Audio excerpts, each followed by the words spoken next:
startup enthusiasts and fellow entrepreneurs. Welcome to the Startup Show Video Podcasting, which is India's first podcasting series for founders and trailblazers on a mission to share their experience.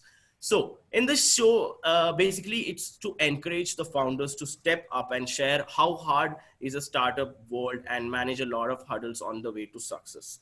And most of the future founders or the entrepreneurs, like upcoming entrepreneurs and founders, actually don't know or are not aware about what are the actual challenges behind building a startup, or how to start their initial project, or any kickstarting projects in the coming years. So they think it's very simple and it's very easy to start, but they're missing a very important value from the lesson, that how the challenges, the mistakes, the failed strategies, all this comes when you build a startup, and might be successful startup or might be a failed startup. But whatever it is, we want to share this experience with you, to the community, from the very founder stories which you can hear in this coming episode. So today's episode, we have a very special guest who has been staying in London from past many years, and he's basically he has born and brought up in Spain, and right now he's in Sri Lanka. So I got him connected over Messenger, and I just wanted to know what their product is all about. So I reached out to them, and they are really happy to share their story, because that at the end, it's their this is the platform for them to share their experiences and challenges and all the stories behind the startup. So in today's episode, I have Omar Farook, the founder of Glorify app.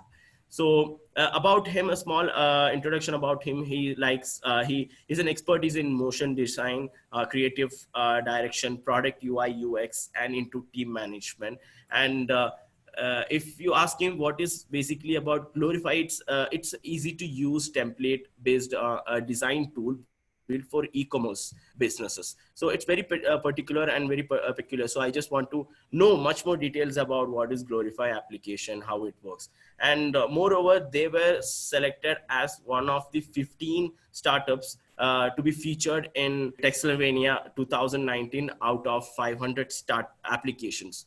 So that is one achievement they have. And also they have been nominated as one of the design tools for 2019 by Product Hunt. So I think that's a very cool thing to know, because being a product evangelist for product, and I really love to hear they are like being nominated for that. So that's a wonderful achievement by them. So let me welcome Omar Farook on this call. So thank you, Omar, for being part of our journey, sharing your experience, sharing your learnings with us. This is really much appreciated time to discuss about it. Thanks a lot for having me, Varun. I really appreciate you inviting me in the first place. No problem. So, let's directly dive into the conversation of why. Why did you start Glorify app, and how did it start, and what is basically Glorify app? Right. Okay. So a little bit of history about myself. Varun already mentioned my expertise in motion design. Yeah. So when I pursued motion design, my intention at that time was not to be an entrepreneur, but to follow the typical career path of a motion designer. Oh. My vision was actually to start working for production companies like Pixar, because I've been passionate about design since I was a kid.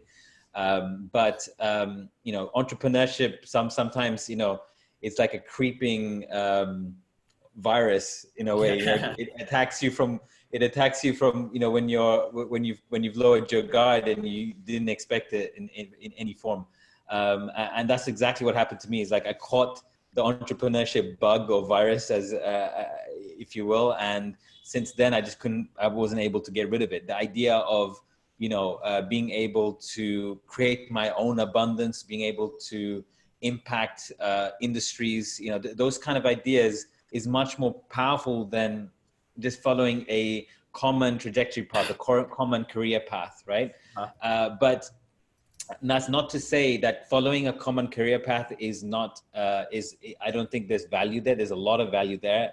But if you do follow that path and you do catch the entrepreneurship bug, then you can use that to your advantage. So what I did was, as a designer, as a creative, as a motion designer, motion design overlaps into many forms of design. I found myself, pursuing entrepreneurship. And the first business model I got into on the side of my main job was Amazon FBA. Okay, so Amazon FBA, it's getting quite popular in India, by the way, as well, and on a global level. And it's a very simple business model. Me as a designer, I found it very hard to understand business in the beginning. Like Amazon FBA, can you? Yeah, so Amazon FBA just means fulfillment by Amazon, right? Okay. Yeah. Okay. Okay, so it's a very easy business model. It's an e-commerce business model that I came across. Before that, I stumbled across multiple opportunities, but they're too confusing. Me as a designer, I'm not very, like most designers you'll meet, most creative people, they're not very business savvy, right? Yes.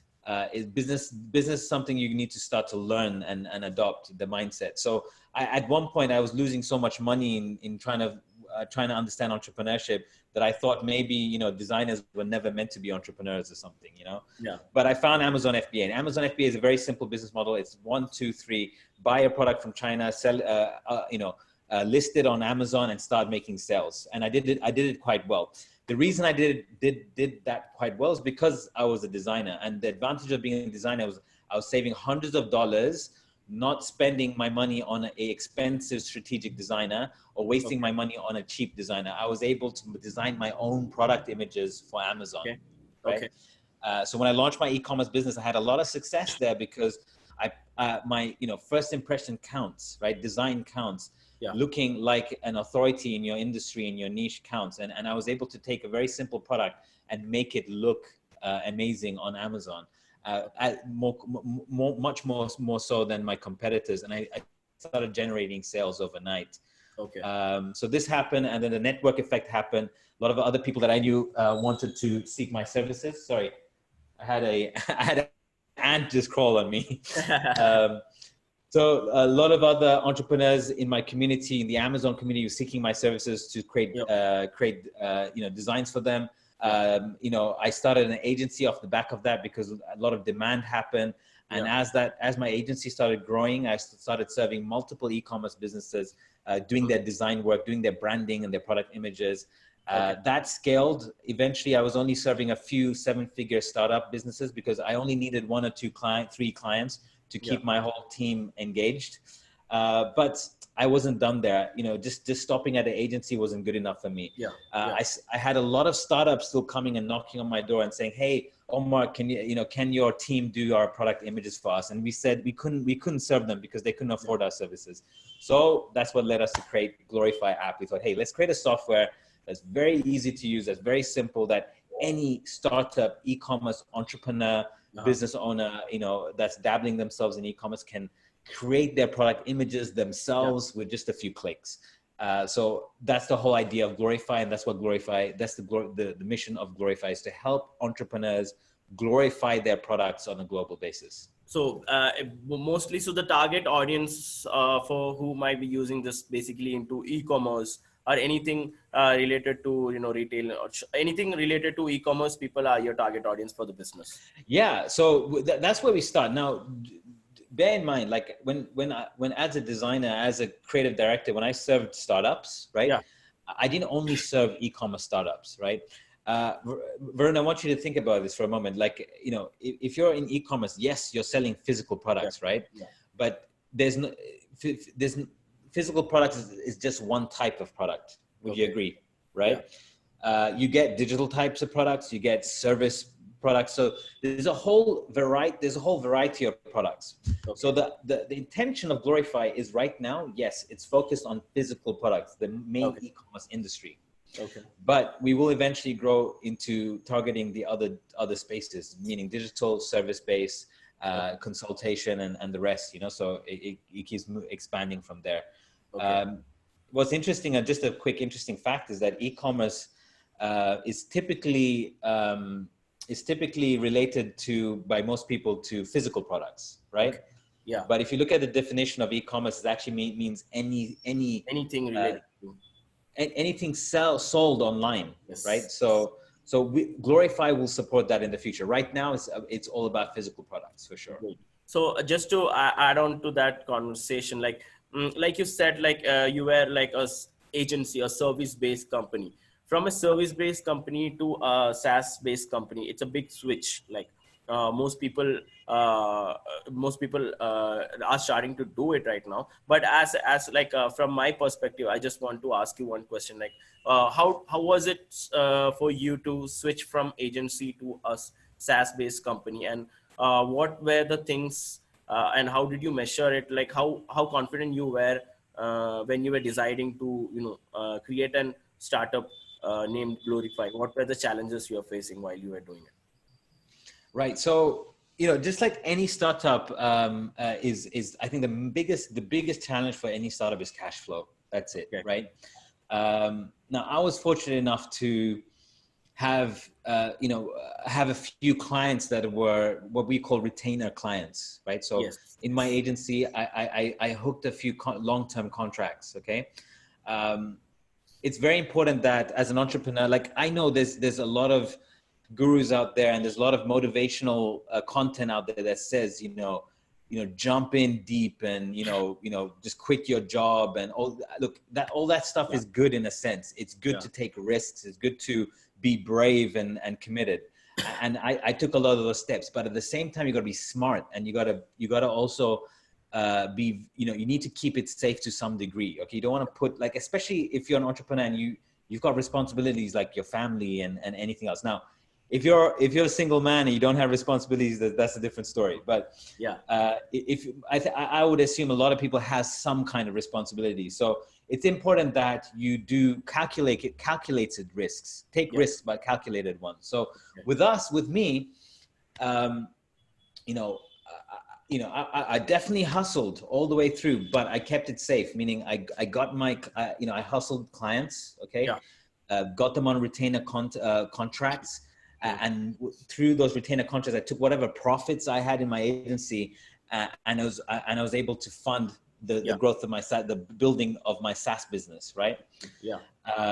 I started with a low budget, right? And so I looked for talent that can support that. And Yeah. honestly speaking, like, look, you're a startup entrepreneur, you can't hire like the best agencies that exist to support your technology, especially if you're in SaaS.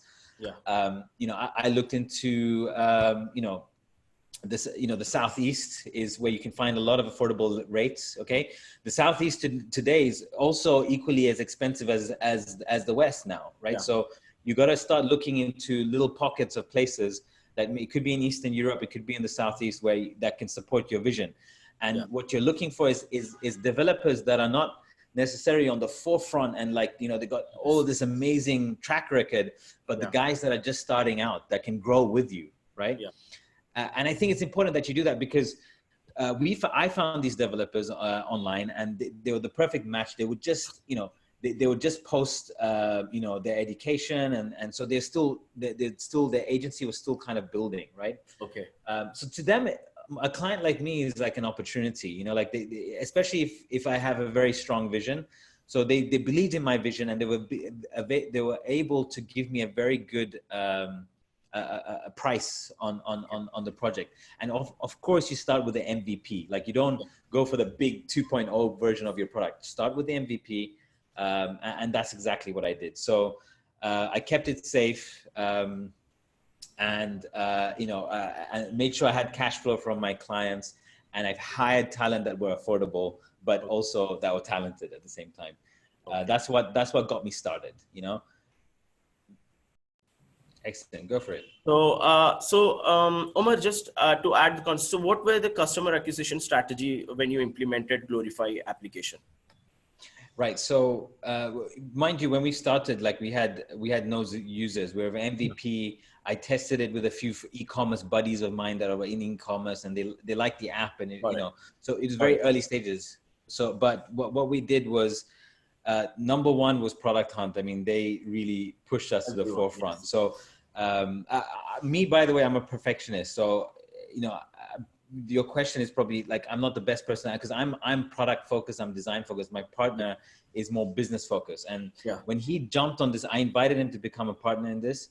he kind of pushed me to launch. If I had it my way, I would perfect the product and make it like this beautiful product before I launched it. And that would take forever, to be honest. There's always room for improvement, and you can never stop doing that. So I was glad enough to have my partner to say, look, it's time to launch, man. You've done like, just get the damn thing out there. And I did. And it was the best decision ever, because Product Hunt did its thing. And, we started learning all this kind of stuff from the audience that were signing up to it. There was good and bad. People gave us amazing feedback. People said it was amazing. People said it was terrible. It was you have to deal with it. you got to deal with both. And to be honest, the most value I got in customer commentary was the people that said it was terrible. I asked them why, and then I went and fixed it. So this was my first kind of customer acquisition process. Was very manual. It was very hands-on. It was launch on Product Hunt, get customer feedback, understand the value of the product and about the product market fit, like who it actually uses and what is the user experience they're facing dealing with it. Am I right? Exactly. And, speaking to haters, the people that gave us the worst comments and the worst reviews, I speak to them personally. I'm like, hey, look, and be nice, to be empathetic, and look, I'm really concerned. I like your comment, but could you speak to me, engage with me? Like, people don't want to be two-faced. People, there's some people that are just haters and they have no value. They don't want to speak to you. They just want to comment, and they're kind of keyboard ninjas, right? But the ones that were sincere, they came and spoke to me. I very appreciate that, because I was able to turn them from a hater to a lover. So that was the process, very manual. So the early process. And then, of course, when the cash flow started coming in, we started with a lifetime deal. So the lifetime deal, we extended it more than most SaaS companies. We actually ran a lifetime deal for 6 months just to get a lot of cash flow, right? We didn't do AppSumo. We didn't do any kind of third-party, accelerators. It might be great for other apps. It's not good for us. I think, personally, we want to keep hold of our revenue and take ownership of it. We recruited tons of affiliates that I thought, have the right audience and right connections. We went through that process, and that's where we got our lifetime deal customers. 5,000 users later, we stopped our lifetime deal. And now we're in recurring, and now we're just on the recurring. Now we're starting to get traction in it. So what's the MRR right now? So what stage is Glorify right now at this point of time? Well, Varun, you've just come to us right after lifetime deals. So right now we're just getting traction on the recurring model, meaning we're getting about 100 signups a week, 100 signups, half a week to a week on our free plan. And then what were the strategy, what you worked on to get this 100 recurring users from, platforms? Is it through like the lifetime deals like AppSumo, or is there any other channels you are targeting for getting clients? Well, like I said, we didn't use any third-party platforms like AppSumo. We did the lifetime deal by ourselves by contacting influencers that had organic audiences, right? And of course, doing our own paid advertising to those audiences. Got it. We took ownership of that, but we took the cash flow from lifetime deal and we pumped it into our own advertising now. We've with the cash flow from the lifetime deals given us 6 to 8 months of work to run with a 20-person team. The team we have are big time key players in their own industries. Everyone, like, we have a growth strategist, we have a content creator. Like, a lot of SaaS companies, when they start up, they're afraid to spend money on people, and a lot of CEOs want to pocket the money, right? If I want, Varun, I can go to our bank account and take the money from our lifetime deal. Anything, we are post revenue close to to a significant amount. I can't mention that amount in public, for investment reasons, but that amount, right, which has I could easily take that for myself and live quite. I could live quite well. I could even probably even start to buy my own house if I wanted to, right?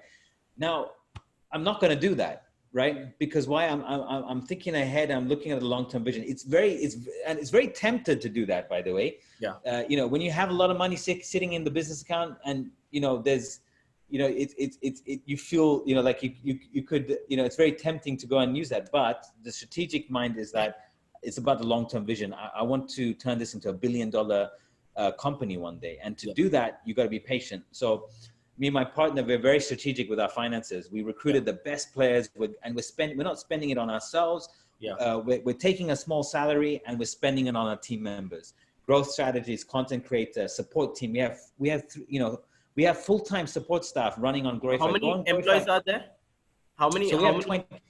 So we have 20 plus that are full-time, and we have a developer, and we have a developer agency of 6 people in Pakistan. Oh, nice. So it's a total. So let's say a total of around 30 people, like 30 people. That's right. Yeah. So nice. 30 people. Nice. Yeah. We have and our team is very diverse. Everyone. We got people in Serbia. Some of us are in the UK. Our paid advertising person is based in the US. And they're super collaborative. Like we have regular meetings. We have a lot of synergy within each other to keep the train moving and engaged. That's our customer acquisition strategy is lifetime deal, secure that initial cash injection, and then start using that for paid advertising to kickstart the recurring. Get key players into your company to help you with that. If you get the right team for the right job, I think any startup will be right there at the mark. You need the right questions to be asked, everything. So it's wonderful to hear that part of the story. I just want to understand one more thing, while you were working on the growth strategies or while you were working for the lifetime deals, what were the bottlenecks or what failed as a founder? What was the biggest challenge you faced and what was the failed strategy for you? Right. Well, the thing is, look, when it comes to SaaS, there's so many examples. Do I follow the Goliath competition? If it was in my case, I'll say this openly. My biggest competitor, our biggest competitor is Canva. That's the obvious thing, right? Yeah. They're the billion-dollar unicorn company. Now, do I follow in their footsteps? It doesn't make sense because they're a unicorn company. Their strategies and their way of how they implement things is as of a unicorn company. When I started, we were a nobody, right? Yeah. Yeah. So we can't think on that level. And plus we were ready, by the way, me and my partner were ready to give away 50% of our company, which today is valued at 3 months runway for us. Okay. 50% of company we were about to give away for what's worth to us today, 3 months runway. Okay. But what my partner said to me is hey, Omar, look, we got all these investors ready, but shall we get them to invest on us now, or shall we try to launch? Let's just try to launch and see what happens. Why take the money when we can launch, right? Yeah. So, but I just want to understand, why you people are looking for the right time for the investor. What is the right time to get the investors on board? I'm trying to understand, as a startup, if I am a startup entrepreneur, I will be expecting my product to be up and get the users on board. Like you said, you have 5,000 users on board, and now it will be a good time to get the investor. So what stage is actually the real good time to get the investor? Yeah. So a lot of people start their business, with investment. They actually take very basic MVP. And they go and start pitching the MVP and saying, "Hey, I want 100,000, I want 200,000, I want whatever." I think that's a mistake. Look, it can be a mistake. I don't want to judge because I know a lot of companies that have had a lot of breakthroughs with that model. Yes. But for us, it wasn't necessary because, like I said, Haroon, my partner said to me, "Hey, Omar, let's just try and launch and see what happens." Okay. I wasn't confident. I was thinking, but this, I want the money, I want the investments to support me because I want to, like I said before, Haroon, I'm a guy that plays it safe. My partner is a bit more risk averse and he's like, "Look, Omar, let's just pause the investment. Let's see if we can launch." I'm so glad we launched because as soon as we got on Product Hunt, we were on product number 2 of the day. We were getting, hundreds of users every single day on the lifetime deal. And we started increasing our runway to close to 12 months within the first month. So that's a simple hack, guys. So that's a simple hack. Strategy. Yeah, that's an actually simple hack. If you have a SaaS-based product or anything which is actually relatable to launch, I think that's a very wonderful idea to launch in Product Hunt. So I always recommend friends also to do that. Yeah, and schedule it. There's a whole document on Medium by Product Hunt on launching on Product Hunt. I would follow that. Everything from your thumbnails to your image to the comments to your moderator and engaging with people that are commenting. There's a lot of strategies that you need to do. And we were very engaged with the people commenting, and that's what's important. Like anyone that commented on Product Hunt, we were there to address their issues and their feedback. Yes. Now you were asking about, Varun, some of the blockers, right? So one of the blockers were money, and this is how we overcome it, right? We've launched on Product Hunt. We had confidence to do it ourselves. There was another blocker I want to speak about, which is the product side of things, the user feedback, right? Yeah. Now, when we put the product in the market, there was actually a 50-50 divide. Some people liked our product, and some people really hated it, honestly. Okay. And the reason why they hate it is there's a lot of surfacing of SaaS products today, right? Okay. And there's a lot of kind of, you know, I'd say websites. I don't want to name websites, but there are some websites that market SaaS products that don't have don't have a long-term vision, you might say, right? Yeah. So you know, the software space can be a bit dangerous and tricky, right? And me as an agency owner, I didn't know much about software marketing in the past. I only learned it just before I launched. And so a lot of people asked me that, hey, maybe you need to go down what they call the JV-Zoo path, okay? I'm glad I didn't do that, because initially I had an expert, he made $1 million in selling software online. Okay. But the software I always saw online that people were selling and making $1 million were not that impressive. Like they looked very genuine. Like they didn't look mainstream, right? Yeah. So what the biggest takeaway I learned is that, you know, your customers are going to judge you as soon as you launch. And the moment you start getting comments like, hey, you look like a JV-Zoo company. You look like you're going to be what they call Abandonware. Have you heard of the word Abandonware? No, never. Okay, so Abandonware is a software that the founder spends maybe $20,000 making a software. Okay. Okay. With a team. Abandonware. Yeah. So they spend $20,000 making a software, and then they launch it, and then they make a lot of money, and the founder takes that money and he puts it in his pocket and he leaves the software to rot. Is it a software license company? What do you mean? Like, is it a license company? Download old video games. Is it a gaming company? No. It's any SaaS company. So like, there's Abandonware. I'm talking about Abandonware. No, Abandonware is not a particular software. It's a name for software startups. Okay. It's kind of like a derogatory term, right? Like if you're not a good software company, they'll call you a Abandonware. Okay, fine. I thought it's a startup company. No. Sorry, my mistake. So Abandonware simply means that if you're a founder of a software, you spend about $10,000 or $20,000 on building the software. Yeah. And then what you do is you take that software, you make $1 million out of that. So you spend $10,000 or $20,000, you make $1 million, and then you take the $1 million, you put it in your pocket, and you don't do any customer support, and you let the software rot. Okay. This is called Abandonware, right? Okay.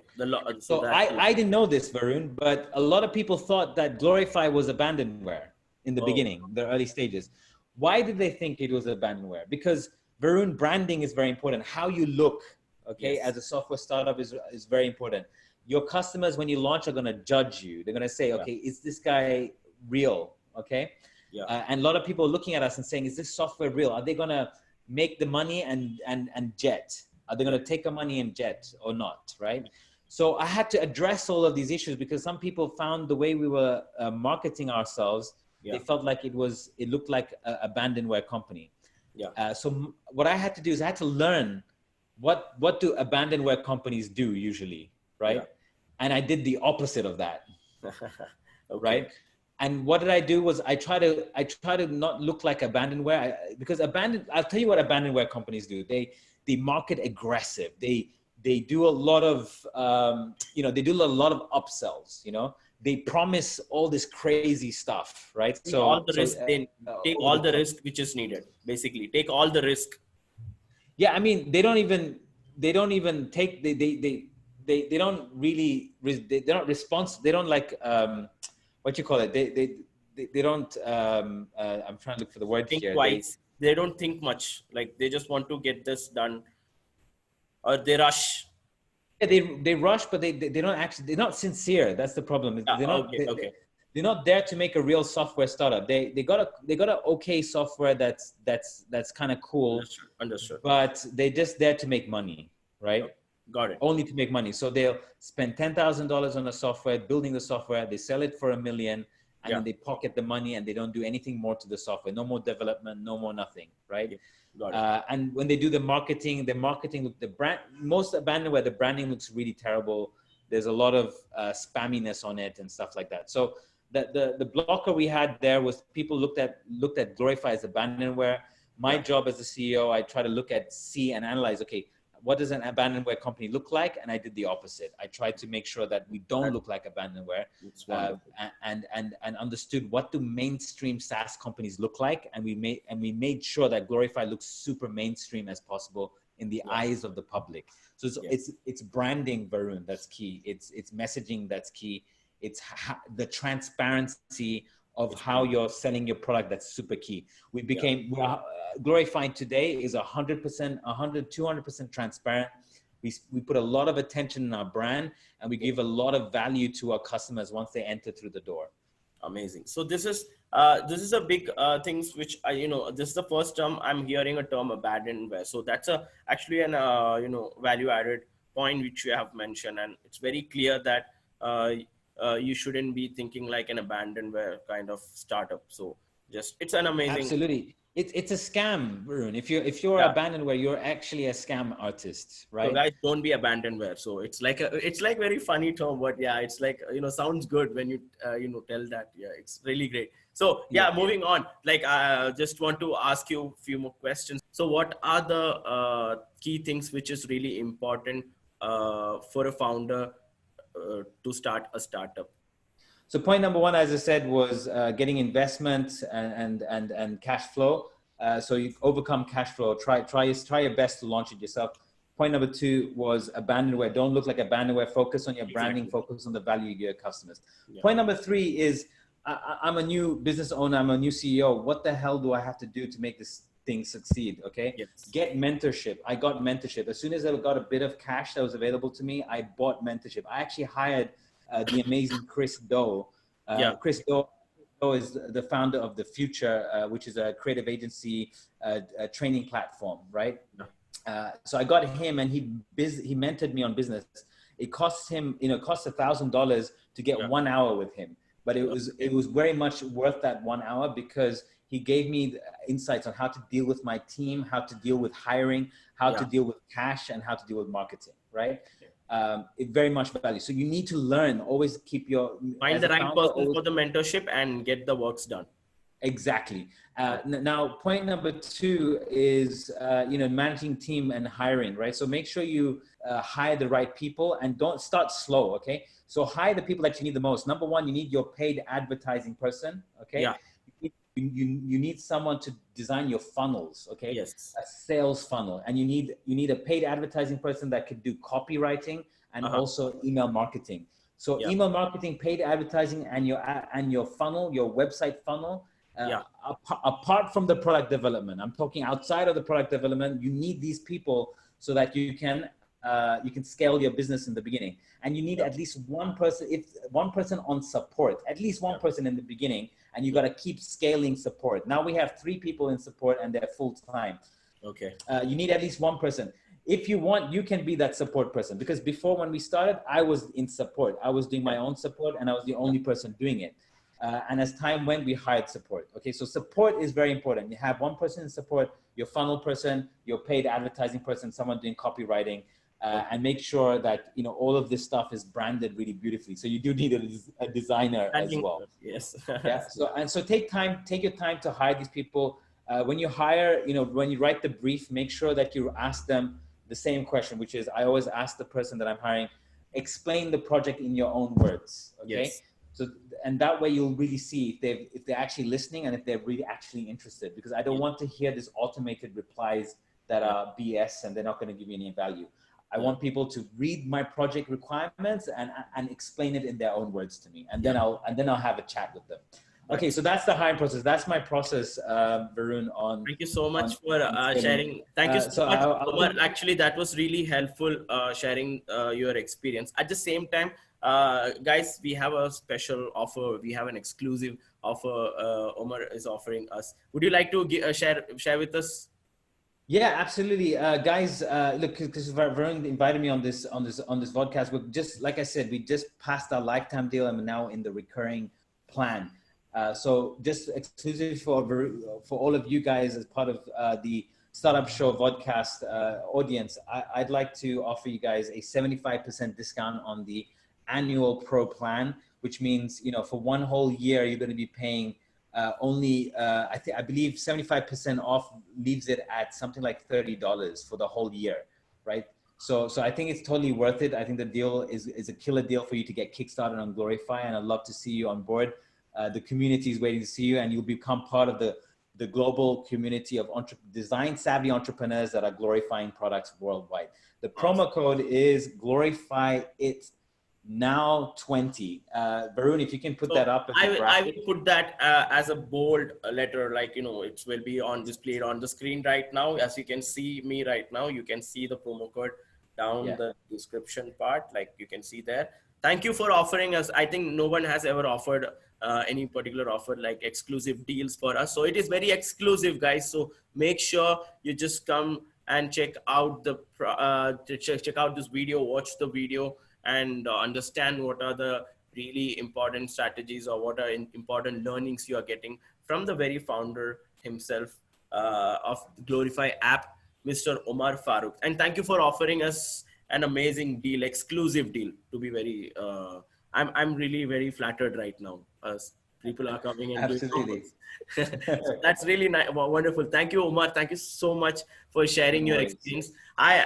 So there are a lot of questions in our mind. Like this is just a beginning of a startup. Just you have shifted from a stage to another stage. So in the coming months, there will be a lot of other stories, a lot of other growth strategies you will be working on, and we'll be happy to explore that opportunity and share, to get to know more stories from you in the coming episode. So I would be expecting you to share more stories with a lot of fun activities in this upcoming episodes. Absolutely. I'll be happy to come on board again. Thanks. Thank you so much. So this was a really wonderful conversation with Omar. Thank you for spending a lot of time sharing the experience. But however, we have to stop at some point, and I actually don't want to, but I know this is a part of the video. So thank you people for watching the video. Do make sure I will just drop down the link for Glorify app, as well as if you want to reach out to Omar directly to ask any questions related to startup or any questions related to how to start a startup or being a founder, what are the things necessary, he will help you out. He's very open in Facebook Messenger as well as in LinkedIn. You can reach out to him, or as well as in email. So reach out to him. I'll drop everything in the description down below, including the offer as well. So don't miss out the offer, because it's very exclusive. I'm not going to give you again and again like that offers. So keep that in mind. So thank you, Omar. Would you like to share anything finally? No, that's it. Yeah, I mean, just, believe, whatever idea you have, make sure you validate that idea with real people and real entrepreneurs, and just go out there and execute it. Don't stop. Don't stop, never stop. So, and keep on trying. Thank you so much, Omar. So that's it. That's for today's episode. We'll be coming with a lot of more interesting founder series episodes coming up. So please stay tuned, and do make sure to subscribe, comment, like, all those things, whichever, comes in your mind. I would prefer to be very honest in these cases. So thank you so much. So until next time, see you. Bye-bye. Have a nice day.